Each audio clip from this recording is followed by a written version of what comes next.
This show is listener supported. You can join us and help our show grow to support more adoptees by going to adopteeson.com/partner.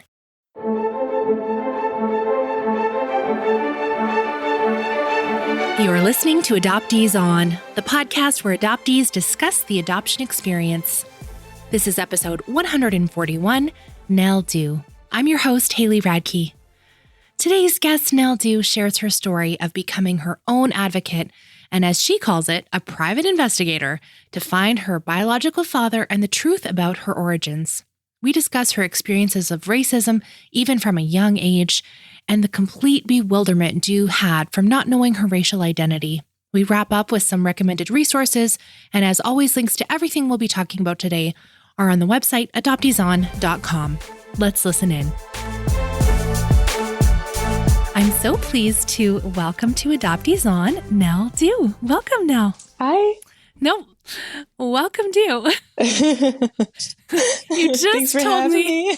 You just told me to call you Doux, and I just couldn't even do it in 10 seconds. It's okay. Okay, well, let's give full disclosure. We are both sort of in quarantine mode as we're recording this. Yes. So I think it's just like everyone's sort of like feeling a little bit off kilter, a little out just of a bit. sorts. Yes. So thank you so much for talking with us today, even in these circumstances.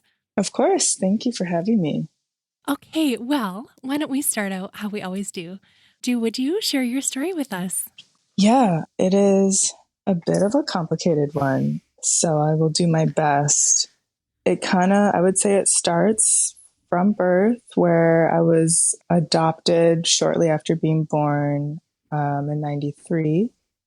And then I am a mixed race adoptee, so my birth mother is white, and she gave birth to me, and then I think it was maybe a month or something, I was then taken home by a white adoptive family.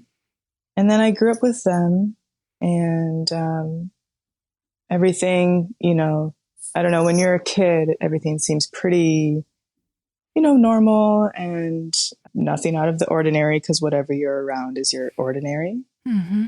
And then socialization of society started to impact me psychologically because of race, what I looked like, just those two simple things. I started to notice over time a lot of different commentary from different people, a lot of above just like the, oh, you don't look like your parents thing, more of like that plus like, what are you? Or, people just trying to figure out what my race was. Meanwhile, I personally didn't know what it was. So that was like maybe around middle school, like probably 9th grade, and then up. And it just kind of didn't stop. So what did you answer people who asked you things like that when you yourself don't know? Well, it was very complicated because I'm still just a kid in middle school, and I've never been told that I was anything other than white. So my answer wasn't white though, which is interesting because something in me told me that wasn't the case based on how I was being treated. So I kind of did like mental math every time someone had a curiosity, something harmless, but sometimes it's not harmless and it's borderline, racist. Mm-hmm. So it started off with me just saying, oh, I don't know. Or it's tough because the first thing you'd want to do is not say you're adopted because it's just no one's business. Not that it's a problem, but it's like you don't want to get into that with someone you don't know, really. Mm-hmm. So it started off with that, just like, oh, well, I don't know. And then they would start guessing. And then it becomes like a game, even though it's not really a game. It's more of like a joke on me type of thing, because no matter what I give you, I can't give you much. And I actually don't have like the facts. So the conversations get pretty awkward and then they just kind of stop abruptly. And then it becomes like, oh, I'm so sorry, or I didn't know you were adopted, or something of that nature, which is confusing for a kid if they still don't know where they come from. And they're in that weird position of like, cradling feelings while protecting their feelings, but also trying to explain something they literally don't have the story to explain, or a narrative, so to speak. So it was weird. It's really weird. So you said your adoptive family was white. Did you have any Yeah, siblings? I do. I have two siblings. They're both white boys, so they are near and dear to me, but their experience is far different. And we all come from different birth moms. So you were all three adopted? Mm-hmm. Yeah. Okay. From birth, all of us. Yeah. And so would you ever talk to them about the questions and things you were getting? That definitely was something that started running through my mind, I would say maybe when I was like 20, because I always kept it to myself, because I just couldn't figure out the race. I didn't know where I came from, and no one was really helping me figure that out. So when it came to my brothers, I really didn't know. Well, there were two main things. I didn't want to maybe ruin how they saw our adoptive parents, because whatever their idea of who they are is probably very different from my experience, just because I'm not white. And then on top of that, I don't know what it is, but I've heard like male adoptees don't necessarily become really, really interested in the beginning, but maybe near the 20s and 30s in their life. So there were a lot of things I took into consideration. I didn't really want to ruin any idea they had of their mom and dad, so to speak, because my experience was becoming so different from theirs that I didn't even know how to explain it anymore. It probably wasn't up until really, really late in the process of figuring out where I come from and conducting these like interviews and conversations with everybody involved with my adoption that I finally felt comfortable enough to tell my younger brother about just what I've been dealing with and how hard it's been. When did you start searching or really considering like, oh, maybe I could find out where I came from? I started wondering in a way that like where it just doesn't go away and you just kind of wonder all the time. That was probably age 14 or 15. But it was a very private, I don't know what to call it, but the experience was more private and not really like trying to do anything about it. Then it got to maybe senior year. In order to graduate the high school I went to, you had to give a senior speech. And I decided to make it about my adoption so that my parents would have to give me information, because I was trying to find things and was curious.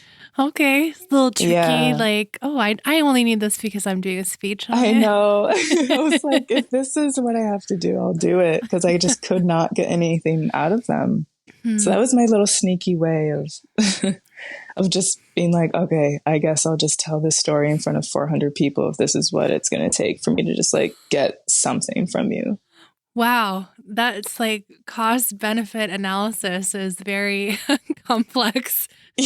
Yeah, I was a little desperate for information, because it was mainly like, I mean, it's really, it's more sad, but I see the humor in it. But mostly for me at the time, it was like, they just won't give me anything. I don't know how to learn about why people are, calling me derogatory terms because I look Black. Like, I don't know how to handle it. So I was like, okay, I guess I have to get creative and like make my senior speech about my adoption if I'm going to figure anything out. And my mom gave me a very select, very, very select, like few things to read, and didn't really say there was anything more, that there was anything less. She was just like, this is all you're getting for now. And like, here you go. You can write your speech. So I wrote it with the understanding that it was the truth.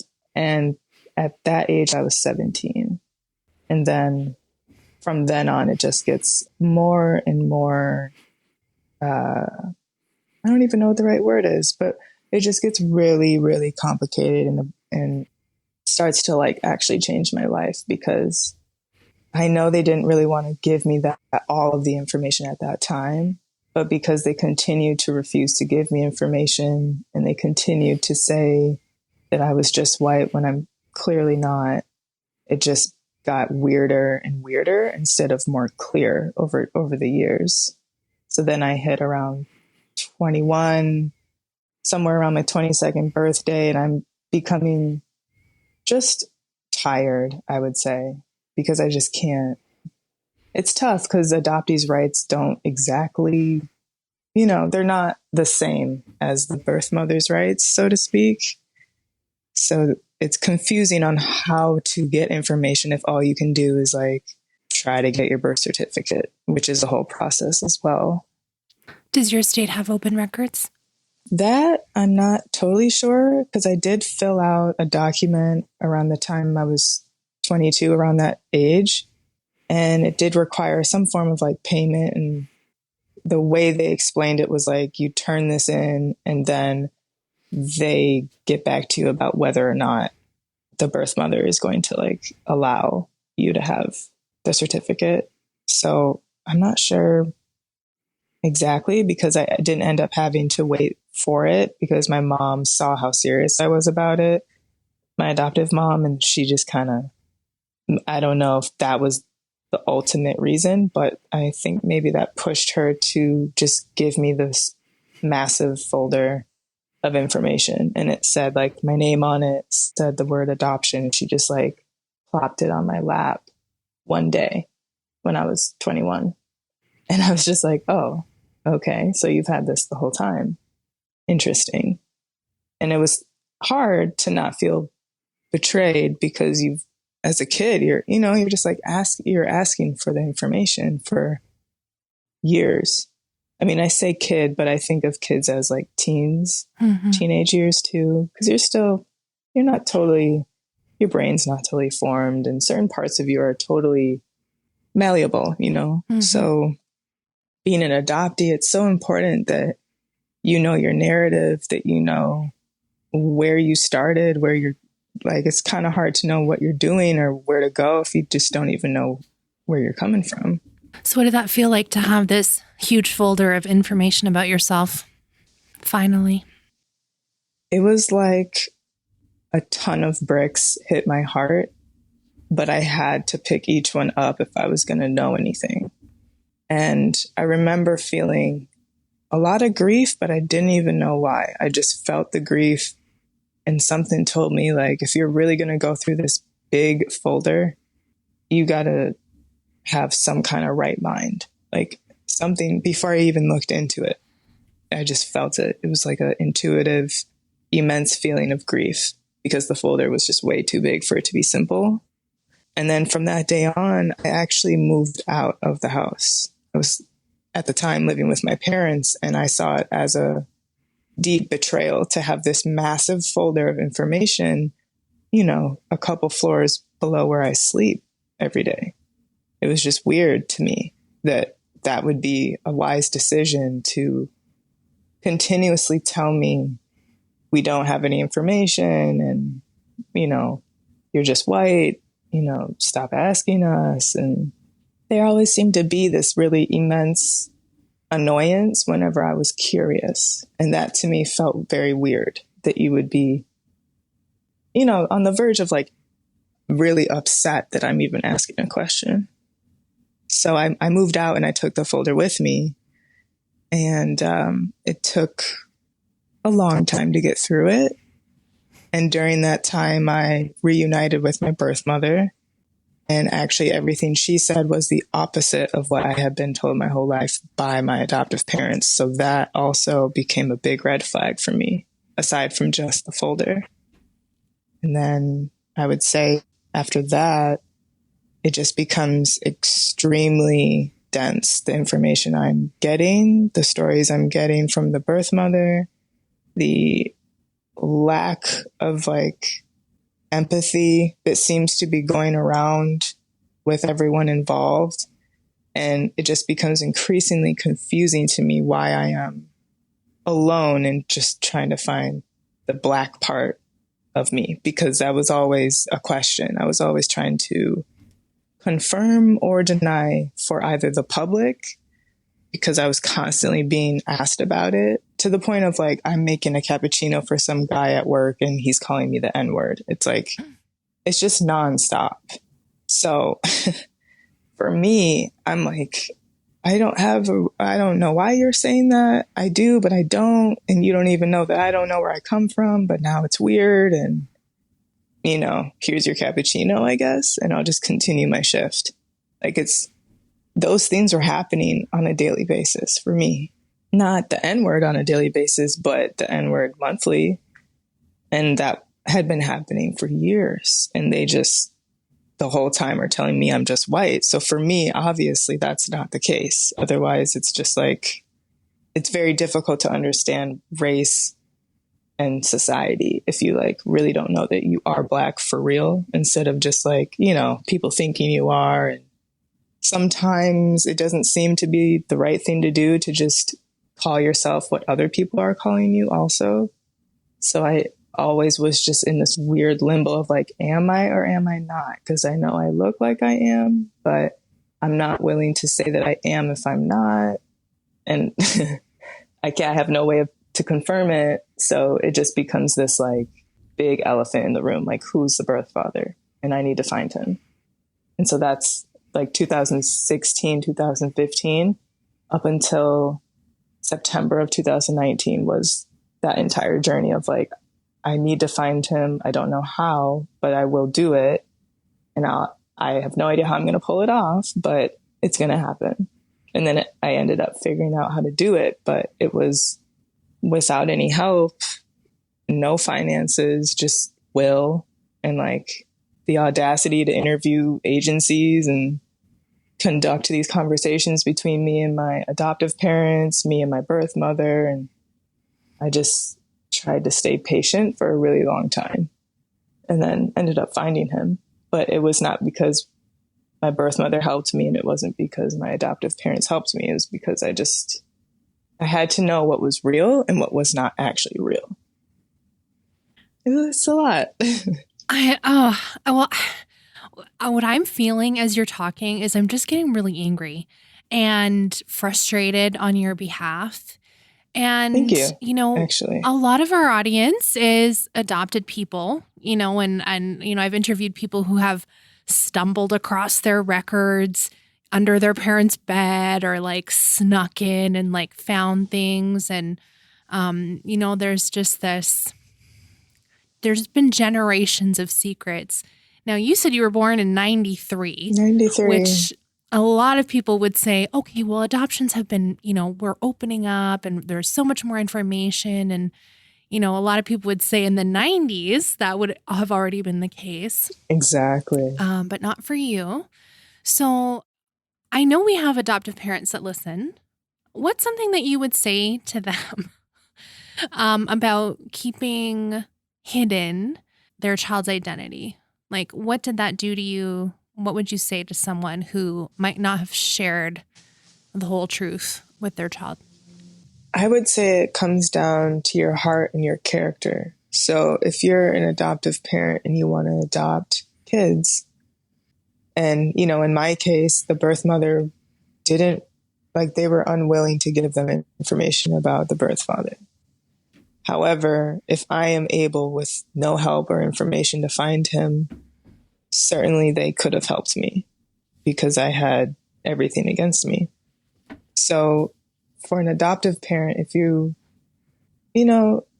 it's just like, at what level are you loving someone at? Like, where are you really coming from? Because if you're coming from a very human perspective, it's a very obvious choice to say, I'm going to help my kid find their dad. Like, it's pretty simple. There's no real threat to you if what you've given to your children is real love. They're not just going to like leave you. It's just your character over time. And there is karma involved as well. It's just like, you got to do what seems and feels to be the right thing, even if it is terrifying or uncomfortable. But the last thing you want to do is act as if you're more ignorant than you really are. That's very unhelpful. If you have your own inquiries and you're starting to realize that, you see my hair and you see my facial features and it's pretty obvious that I'm mixed. If you're consciously aware of how society functions in terms of race, if you have like a little bit of an idea, it's pretty simple to like put it together that I'm not just white. So you really got to know why you're adopting kids. I think you have to know what your why is, because having kids is like, just in general, like that's a very large action to do. And if it's not steeped in love, then what are you doing? Because that information is someone's it's not yours. It's like a kid's information, and it should be celebrated. It should be expressed. Kids who aren't adopted still need help in understanding and forming identity, So it's not like a terrible thing to do to just introduce them to things. And if you don't have the answers, I personally feel like there should be something within you that wants to help them find the answers. Like it could be a bonding experience. It could be something far more spiritual than you would otherwise imagine if you were to just help them out a little bit. If they ask you a question and you don't know the answer, maybe don't lie. Maybe just, Do you think, like, I feel like that's sort of like a bare minimum. Just, like the bare basics of human decency. Like, maybe don't lie. Like maybe just say you don't know. And if you don't know and I keep asking, maybe we should like work on that together. Because if a parent doesn't know, and then there's a child at stake, obviously the child is not going to be able to explain to you what racism is. So if you're a white adoptive parent and your kid is clearly mixed, but they don't know that and you do, that's a whole nother thing. Because they're going out into the world looking away. And so they're receiving certain things because of that. But they have no backbone. There's no narrative. There's no explanation. There's no, oh, yeah, well, your dad's Black, so that's why. Like, oh, okay. Well, I just never got that. There was no very basic level of like, okay, we'll help you find him. Like that never occurred for me. It was just like, I'd say 2016, I actually did my DNA ancestry. So I was in a position in life where I actually couldn't even afford to pay for that because it was either I pay for that or I pay for groceries. So at the time I paid for that because it's like you go that far in life and that's still not a for certain thing. It, for me, had to become race needed to become very clear to me. Like I really needed to know where I came from, literally, because I didn't like the feeling of just walking around and knowing it didn't make sense to assume I was, even though I look how I look. And it would be pretty obvious to say that I am, but I just wasn't willing to be wrong, even if it was by accident, which is what it would have been.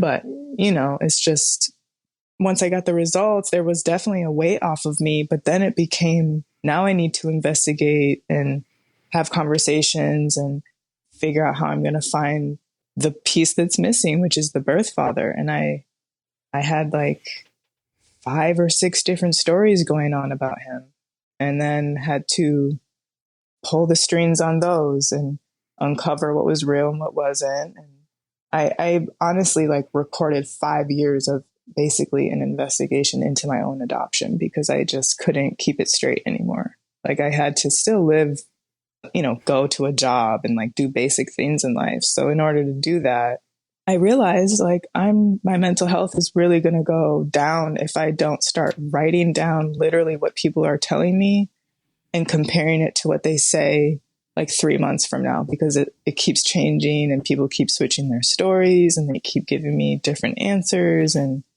it's just like not helpful. And to me, it seemed borderline malevolent because all I'm asking is for a very basic thing, which is a name. that people actually do have. My adoptive parents did not have the name, but the birth mother could have just written the names down, because she gave me names of a white guy and gave it to me saying, oh, this is your dad. And I'm like, you really must think I'm dumb. Like, you can't just give someone who's mixed a name and an image of a white boy and say, here he is. Like, that's obviously not him. It was just the certain things that people were doing had such absence of empathy, honestly. And to keep your mind somewhere safe during experiences where it feels like people are just toying with you and then not helping you, but still toying with you. It's just a very weird place to be. And for those people to be the ones who raised you or birthed you, that just becomes even more complicated. And also trying to teach yourself what racism is without knowing what your race is also very complicated. I have this picture on your Instagram feed printed off. That's how techie I am.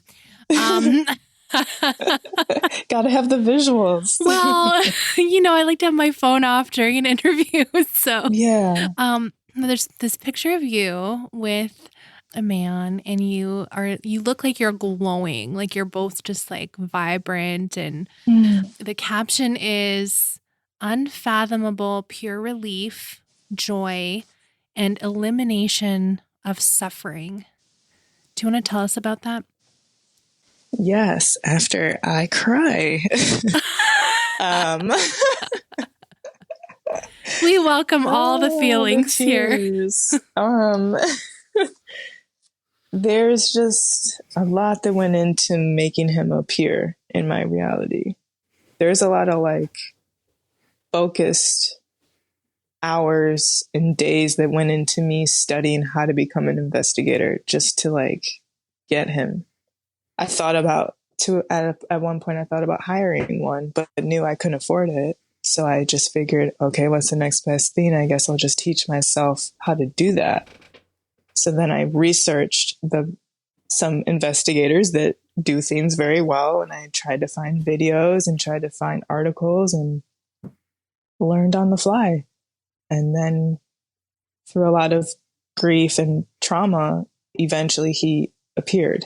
And that photo was taken at my first apartment that I've ever had to myself. And it was a sense of like something is finally stable and real, and it's not a joke. And yes, he's Black, and really would have been nice to have that so that I wouldn't have been so confused all of the time trying to match my face up with random pictures on Google of different ethnicities. Like he could have just told me exactly where I came from day one, and it would have been simpler. But that's, of course, not how things went. So with that picture being taken, it's more than proof. It's like, these are real lives that got toyed with for no reason. And thank God they were able to meet each other, because there's a lot of loss that everyone has to grieve despite finding each other, which is, makes reunion complicated, but worthwhile, I think, because you do get to build something, and you do get to learn those people just at different times in your lives instead of like traditionally growing up, but still valuable, if not more, because it was kept, like that kind of connection was kept from me for a long time. And it wasn't just like a dad connection.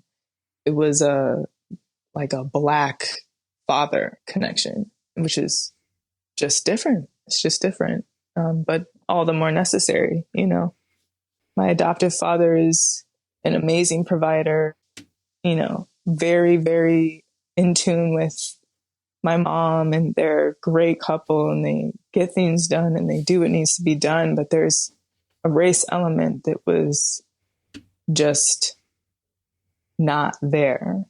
And I gave everyone a lot of benefit of the doubt until I started really seeing that everyone knew that they could have done better. They just didn't want to do better. Mm-hmm. And I've had those conversations with them where I'm asking like, what was the point, really? Like, what was the point? Because there was way too much suffering. And to be quite honest, I know suicide is prevalent in our community of adoptees. And that was something I personally struggled with. And they really could have lost a daughter, to be quite frank with you, several times. So it's something that is deeply serious. And when someone can have that connection, even if all they do is meet them one time, sometimes that's enough, or it has to be enough. It depends. But for me, it was like life-changing, because so much heaviness just started to leave. Even just talking with him to get the timeline right, and to get what was a lie and what was not a lie, and to have him go through the folder and just photos, and just being able to relieve myself psychologically. Because, I mean, we're basically talking like a 20-year period, maybe 15 years of just being psychologically like confused, and not me personally not having like the tools or the evidence or the rights to actually end it. It sounds like you were just in such deep pain during that whole period of your search for answers. Yeah. Can you talk about now, having since found him, having confirmed that you have this whole other part of your identity? What does that exploration look like? And I know that you are a writer and a very creative person. And can you talk a bit about how you have moved forward into sort of, I don't know if this is the right lingo, but like putting your identity back together, also using all of these creative means? Yeah, it's definitely a layered process. That's probably how I'd explain it. It definitely started with meeting the birth father, just to have that experience. But then I think, I know there was a lot of grief that it wasn't even up to me. Like, it just surfaced, and I had to deal with it and like feel it and do something with it, because the grief I felt for me personally, I know like on the podcast, there's a lot of talking about the fog, so to speak. It was kind of like the fog every day would emerge, and it would be like thicker, but a different color. But no matter what, it was a fog. And I would think I'm getting through something, and then a curveball comes and I got to do it again. And it was that got to end once I met him. And then when it came through, just putting things together, identity and race, like I feel I'm still doing that, because it kind of feels like I'm a recovering survivor of this weird psychological unnecessary abuse. Like, it was a very bizarre way to grow up, racially speaking, but also just as a human. Like, it was just a very weird experience. So putting things back together has looked like me speaking up for myself, however weird or uncomfortable it is between me and my adoptive parents, and them actually listening and not doing anything but listening and learning. And then with my birth mother, unfortunately,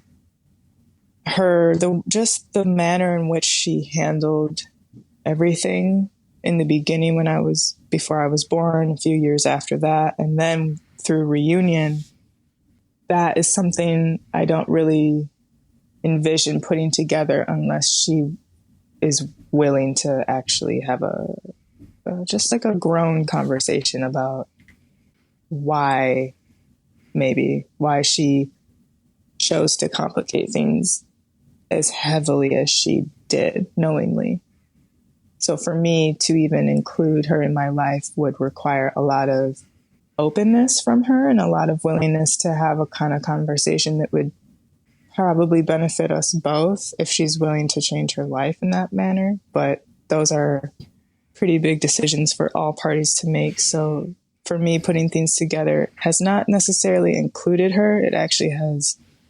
I personally wrote her a letter, actually, right before September of 2019. So for me, it kind of was a way for me to create a boundary between me and her, because I think that was the healthiest possible decision for me after I really found out everything and put the timeline together and just saw how manipulative she really was as long as she was, and how I really wasn't supposed to ever find out is the biggest piece of this is like, I really could be 26 right now and still not know I was Black, but I just decided to pay for a DNA test. And that's the only reason I know, which to me is disheartening and a very weird thing to recover from.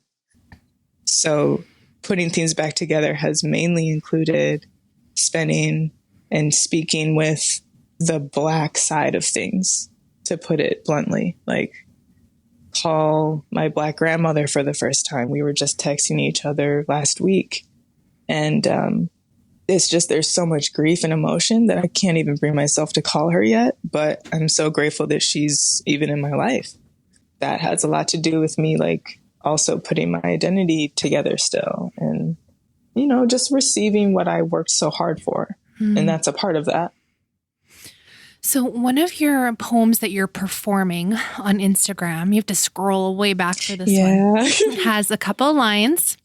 I'm an adoptee. Dying isn't new. I know how to be zero. Yeah. Yeah, that's a tough line. There are some poems I've written that I understand why they might be dangerous in terms of like racially, or just, you know, sometimes things are looked at in all views except for the adoptee's point of view. Well, I wanted to ask you about that. Yeah. The room that you're performing that in, are the people listening, they're not necessarily adoptees. Right. They're not adoptees unless they are, but... you got a big reaction to that line. It was a big room, and it was just an open mic I went to in Los Angeles. I actually ended up moving there in 2016, and I was there for like a little over 2 years. But that was in the very thick of me teaching myself how to become an investigator. And I barely had anything at that point based on how much I have now. Like, looking back, I barely had much to go with.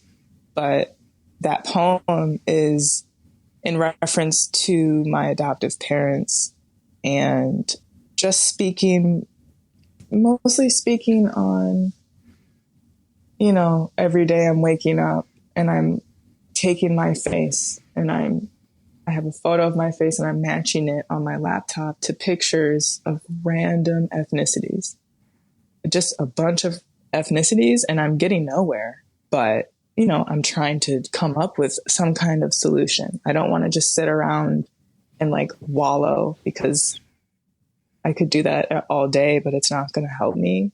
And so those were the first few things I was doing as a kid to try to help me understand what was going on, and to learn where the racism was coming at, when it was coming, and putting things together. And zero is where I started at every day, because I wasn't actually getting anywhere. I didn't have a timeline. I didn't have anything.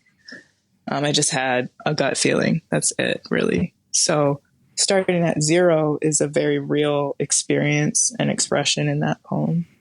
When I was kind of glancing at it as you've been telling me your story, and I'm picturing it too, like you're growing up in this like whitewashed home, and now you're, you know, adding these things back into yourself and trying to understand yourself more. And yeah, I'm really interested to see where your writing goes next, exploring those other topics. And I don't know, it's such a powerful line. And I think meaning wise, I think it would be really impactful for a lot of adoptees to hear that and just think about, wow, is that sort of how I felt about myself too? Yeah, that definitely is a big part of why I even got up that night and decided to just read it, because I was in so much pain that I figured, you know, sure, like this will probably make me feel better, or it might give me something if someone else feels better, whatever. It was just kind of like it was a desperate action on my part because I needed something other than what I was living through. I needed to experience something else. And part of even writing the poems and making my experience more, not public, but just more like to share it. It's one thing to keep it to yourself, and it's another thing to actually to like sit in your power enough to share it in front of like that big of an audience, or to tell your story on a podcast, for example. Mm-hmm. It's just different. And the people that you can touch, you just have no idea because you can't see them. But I'm sure they are there. And I always had that in my head too. This whole journey, I always thought about through my research and just wondering and trying to find people who are in my position. I still haven't found someone who's ever been in my position, but just in case they do exist, maybe I should keep working hard to find my birth father, or maybe I should go read this poem, or whatever it was, which is like half the reason I even am writing a book of poems. Is just, if there's some kid in some other country who happens to see a poem or hear something I said and something clicks and they go, oh, just because I don't have anything doesn't mean I can't find someone, or just because I don't have the tools doesn't mean I don't matter enough to receive them. Or, it's just like, if you're a human being, you have rights, and you should be able to have very basic, like you should be treated decently. And so that's honestly a lot of my poems are just about like, can we all just be decent, please? Like, can we just like do the basics? It would just make it really easier to live in the world if we could just do that. Bare minimum. Just the bare minimum, Yep, going back to that. Well, I'm so glad that you told us about your writing your poetry, and you shared little snippets here and there on Instagram.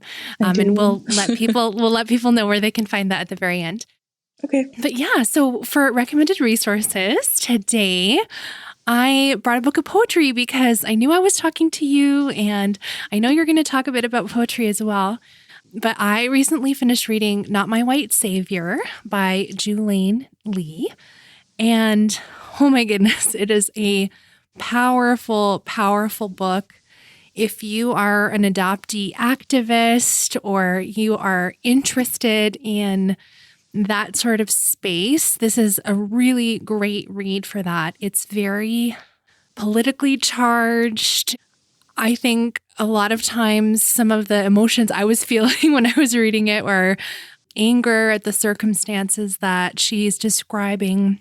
She has some really, again, powerful tributes to adoptees who have died by suicide, which you mentioned earlier, Ju, that this is very common in adoptee spaces. And Julene, I know, does spoken word poetry. She talks a little bit about it on her website. Oh. And I think it comes through in some of her writing. Like, she's just got such a great grasp on language and playing with words. And I really thought it was powerful and an important read.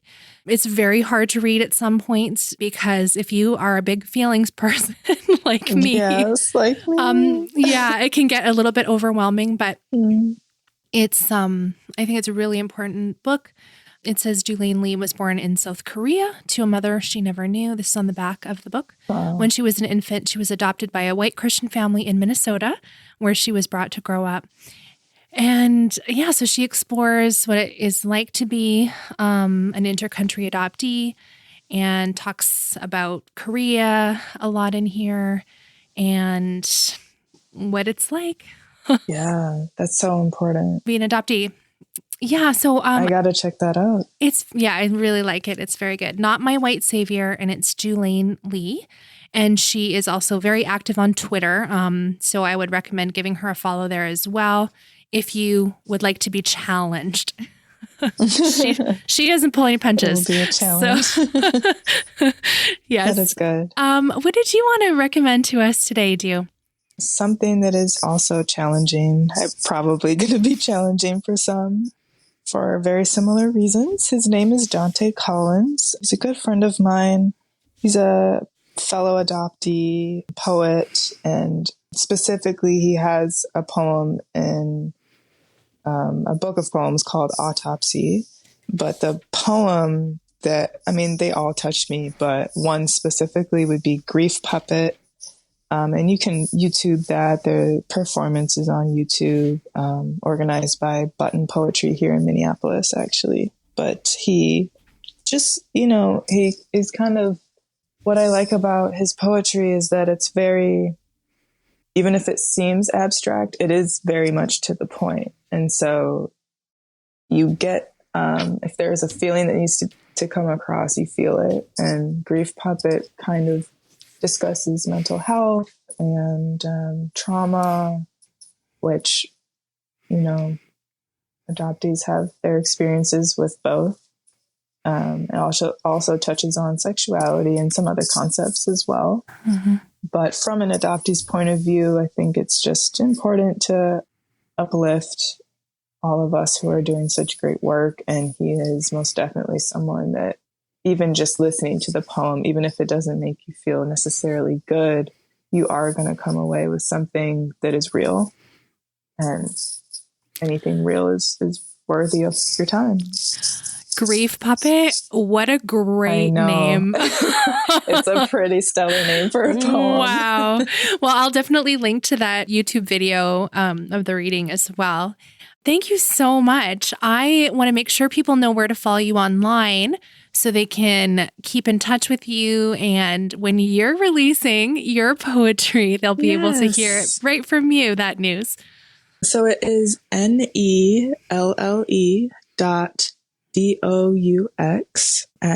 That's the Instagram handle. So my email can be found there if you want to connect. And most updates will be put through there. I don't have a website or anything. So your Instagram is so beautiful. And thank you. I don't want to be shallow. You are so beautiful. Thank you. We got in the video and I am in my basement in this giant Sherpa fuzzy coat. You look so comfortable. And dude is just I should get a blanket. Beautiful. I'm you're just in quarantine and you're just glowing. I'm just in quarantine in the sunroom trying to act like I'm outside. Well, you looked like you had a halo beaming around you. So anyway, well, thank you. Follow her for her words, but there's also a lot of beauty there. And you're a wonderful photographer. I feel like there's lots of things that you capture on your trips here and there, I think. Yes. So you have a very good eye for that as well. Okay, I so appreciate you sharing your story with us. It was such an honor to hear it, and thank you. Well, friend, I did not expect to make this announcement so soon after the COVID crisis has hit, the worldwide pandemic.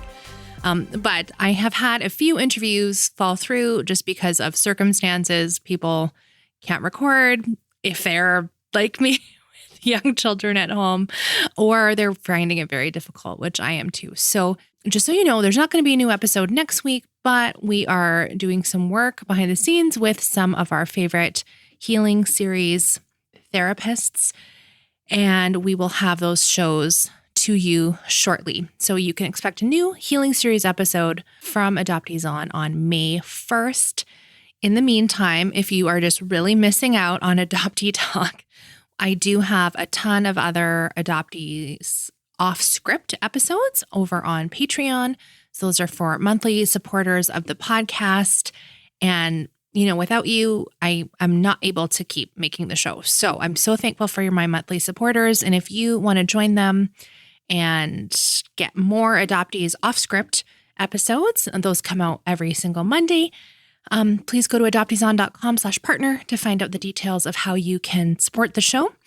And also, we've been having some Zoom calls with Patreon supporters, which has been really joy filling. I mean, can I say that? Even in this hard circumstances, it's so wonderful to see your faces and get to know you better and get to know what's happening for you. And there's so many people with different circumstances, either like me with young kids at home or with teenagers who are finding it challenging, or singles, or people that are caring for elderly parents, all kinds of different situations.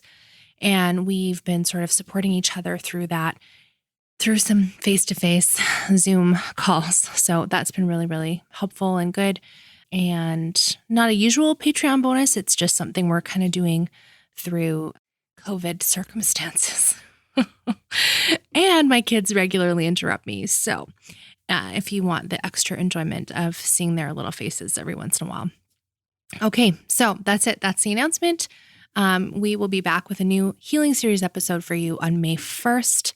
Stay well. I'm thinking of you. And I'm just, wow, this is tough. It's tough times.